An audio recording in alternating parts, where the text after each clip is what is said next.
falar.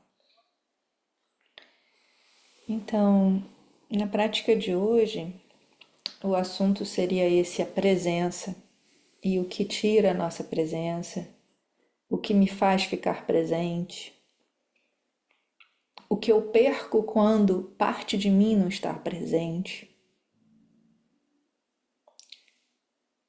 o que é difícil de acolher quando eu estou presente, mas eu entro em contato com coisas difíceis, talvez eu me ausento dessa presença quando que eu me deparo, é difícil demais de estar com. Então eu comecei falando um pouco sobre essa coisa de fazer comida, né? Que eu pensei em algo que exige muita presença, né?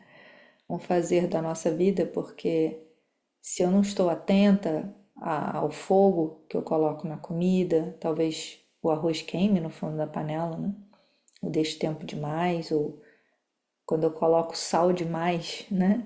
Lembrando aqui da ideia do bobó, de camarão, qualquer comida que a gente faça, né? E não dá para tirar o sal, é difícil, né? Tem até técnicas aí de coloca batata, bota mais água, mas a atenção, ela é uma competência, uma habilidade que me ajuda a executar a tarefa cozinhar de maneira que eu não me machuque, me queime ou estrague as coisas, desperdice, ou que a comida que eu produzo acabe tendo um paladar, né, provocando um gosto que não é agradável ou até não saudável, né, que eu coloco manteiga demais, óleo demais, enfim.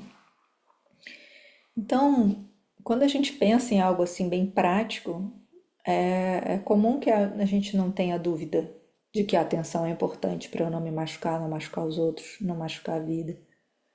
Mas quando a gente traz para algo mais do nosso cotidiano, eu venho sentindo que a gente está virando mestre em performar presença numa completa ausência. A gente fica tão bom em fazer isso que a gente consegue ficar a reunião inteira com o corpo presente, às vezes até um sorriso no rosto, os olhos olhando o que está acontecendo, mas a mente ou partes da mente, da emoção, simplesmente nem estão ali. Se você perguntar o que aconteceu, eu nem sei. Porque eu estava completamente planejando o que eu vou fazer quando eu sair daqui, porque eu vou sair de férias daqui a 3 dias, eu quero viajar, eu quero, né? Ou eu estava me preparando para a hora que eu vou falar e eu tenho que ter cuidado porque tem um monte de lobo aqui na sala e eu não quero ser comida pelos lobos. Então eu estou aqui com todas as minhas, né, armas e escudos me preparando para o embate, né? Ou eu estou criticando essa pessoa que está falando e já pensando, olha, falou assim, nossa, não devia ter falado assim, né? Ou eu estou encantada e completamente perdida no apaixonamento por essa pessoa incrível, maravilhosa, inteligente, que fala tão bem e cita tantas fontes. Ah, eu queria ser assim, né? Ou nada disso. Ou simplesmente eu tô com fome, isso aqui tá muito chato, quero ir embora. Ai, tô muito tempo aqui sentada, meu corpo tá precisando se mexer. Eu não sei se vocês se identificam com alguma dessas. Se vocês puderem só fazer assim ou não, se não se identifica com nada. Ok. Mais ou menos. Mas o que acontece é que é muito fácil da nossa mente ser sequestrada, né? Às vezes o corpo também, né? Mas a mente ser sequestrada para outro lugar e a gente perdeu o gerenciamento completo, né? E muitas vezes isso se dá por uma questão biológica, neurobiológica mesmo, né? Se eu entro num espaço em que o meu sistema ativa no modo simpático, e a gente já falou muito sobre isso aqui, e acho que eu estou querendo relembrar a teoria polivagal do Stephen Porges, né, que fala sobre essa subida do nosso sistema de luta e fuga, que é o nosso sistema de proteção. quando a gente sente que não está seguro aqui, né? E aí a mente ela vai entrar num estado em que eu me preparo para lutar, então eu não preciso usar tanto aqui minhas capacidades analíticas do córtex frontal, eu vou usar as minhas capacidades animais de fuga, de força nas pernas e nos braços, o coração vai bater mais rápido. E a gente brinca que é uma lobotomia, né? A gente fica meio sem capacidade mesmo de raciocinar e de ver maior. A gente geralmente afunila, né? O funil do estresse, a gente só vê uma possibilidade. Vai acontecer aquilo que eu não quero. E aí geralmente a gente é tomado por emoções de medo, raiva, irritabilidade, impaciência. E aí é difícil se vincular quando eu tô assim, né? É difícil escutar o outro que tá ali, é difícil ficar curiosa, é difícil pensar, será que tem outro caminho? A gente entra nesse estado de lagartixa mesmo. E aí tem um outro sistema que ajuda a regular com esse, eles trabalham juntos, né? Se eu subo demais aqui, em geral, logo em seguida o outro sistema sobe, né? Se eu, mesmo que eu não esteja gerenciando, é autônomo, eu não tenho controle, que é o sistema parasimpático antigo. É um conjunto de feixes neurais da região dorsal que nascem ali, por isso ele é chamado dorsal. E ele ajuda a gente a dissociar, desconectar, a ficar alheio.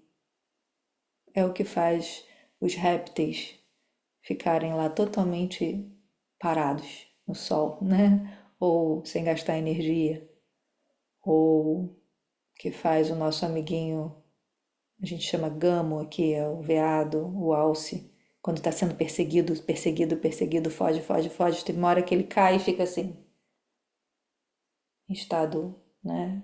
Um estado dissociado, um estado paralisado.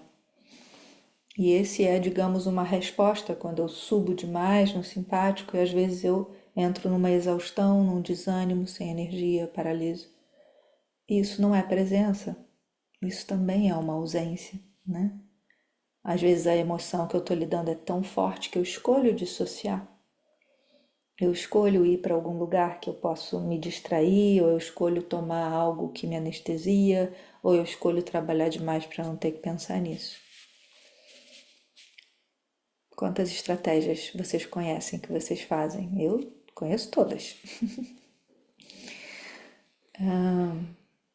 E aí tem um outro sistema, porque se a gente fosse réptil, talvez a gente só ficaria nesses dois, né?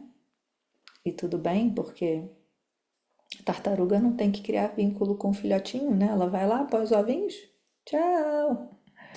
E os ovinhos, as tartaruguinhas, vai lá naquela, vambora, vambora para a água. Elas se viram, né? Estão prontas, desse tamanho. Só que a complexidade, né, nesse desenvolvimento dos seres, criou o mamífero, que é um outro tipo de vida que precisa de um contato constante com o filhotinho demora, né? Para poder comer, o filhotinho não sabe se limpar, o filhotinho não sabe caçar. Talvez com 8, 10 anos lá na aldeia indígena ele já sabe caçar, né? Mas os nossos curumins da cidade nem com 25 anos ainda sabem caçar, né? Às vezes precisa ficar muito mais tempo. Mas tem um vínculo que é necessário, e aí para isso tem esse sistema simpático jovem ou novo, que vem dos feixes ventrais, e por isso que a gente chama ventral. Sistema ventral ou do vínculo que nos ajuda a nos conectar com a cria, com outro humano, com outro cachorro, gato, mamíferos, que se esfregam para se autorregular, que se cheiram, que se lambem, que tem esse contato, né? E é nessa pele que a gente se comunica muito, é na voz, quando a gente fala, né? Oh, coisa linda, né? A gente usa a voz, né? Antes até do corpo chegar, a mãe sabe fazer isso muito bem, né? E isso regula a vida do outro que está com medo, que está assustado, e regula a gente mesmo. Quando eu canto, quando eu danço, quando eu me sinto segura, quando eu tenho aqui uma coberta em volta de mim, uma aguinha quente no peito, né? São todas estratégias que ajudam esse sistema a entrar no modo parasimpático jovem. E eu fico interessada em vocês, eu quero ouvir o que elas vão falar agora que eu falei tudo isso, né? Como é que você sentiu? E eu acomodo, né? Se eu estou num sistema parasimpático de acolhimento e vínculo, será que eu consigo receber a diferença, a discordância, uma cultura diferente da minha, um jeito de falar que me ativou, né? Como é que é estar naquela reunião desse lugar, ou talvez sabendo entrar e sair desses três sistemas e percebendo, monitorando em mim? O que será que eu ganho quando o meu sistema está mais seguro, mais aberto ao outro? E o que eu perco quando eu passo meu dia inteiro num sistema que foi feito para produzir, produzir, fazer e sentir? Não tem que sentir nada, tem que fazer. E aí eu chego em casa e quero dormir, eu quero conversar com um companheiro, com uma criança. E não dá, porque ainda está lá. Como é que faz para voltar, né? E talvez o Buda lá atrás já tenha percebido isso quando ele conversava com os guerreiros, os reis, os comerciantes que vinham perguntar para ele como é que a gente sai do sofrimento. E o Buda apontou, né? Nas quatro nobres verdades existe sofrimento, existem causas do sofrimento, desejo, raiva, ignorância. Existe um caminho de liberdade onde você sai do emaranhamento e você vive um estado mais tranquilo, aberto, leve, com sabedoria, com as qualidades da mente. E existe um caminho para chegar nesse estado de liberdade. E esse caminho envolve várias ações, né? A fala hábil, a ação hábil, o pensamento hábil ou saudável ou correto, o empenho nas atividades, um modo de vida, um trabalho hábil e a atenção plena, concentração e compreensão, que são os aspectos da sabedoria e da concentração, né? Concentração e atenção ali como treinamentos que a gente precisa fazer, porque a mente, se deixar ela do jeito padrão dela, ela não vai prestar atenção. Ela vai se deparar com o desagradável, ela vai dissociar ou vai atacar, né? Então, talvez esse seja o convite, né, de usar esse momento hoje para investigar como eu tenho me oferecido oportunidade de me sentir, me perceber e me trazer de volta. O quanto a atenção plena, a sati, está presente agora aqui em mim. Quantas vezes eu tive que me trazer de volta nesses 43 minutos? E o que eu faço agora para voltar? Onde está o meu sistema agora? O que eu noto? Então, só percebendo que o que o Buda sugeriu é esteja atento, atenta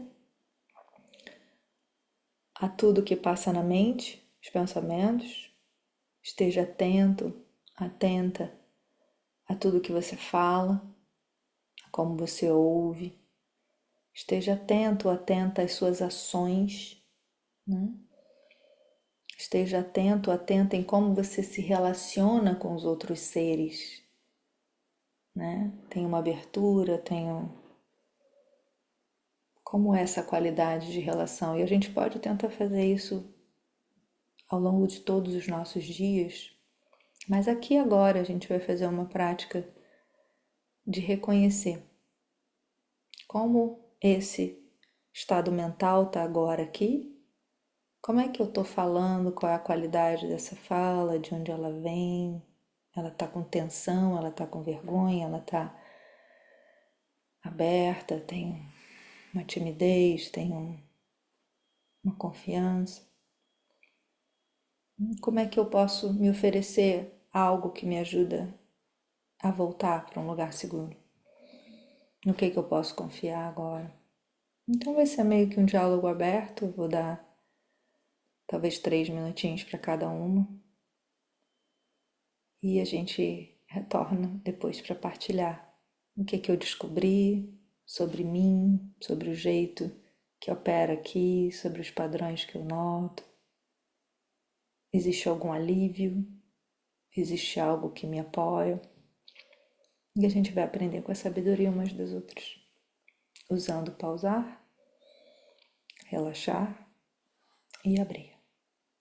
E se abrir internamente, externamente, notando o que me puxa para fora e sentindo o que está agora aqui dentro. Então eu vou parar aqui a gravação por alguns instantes.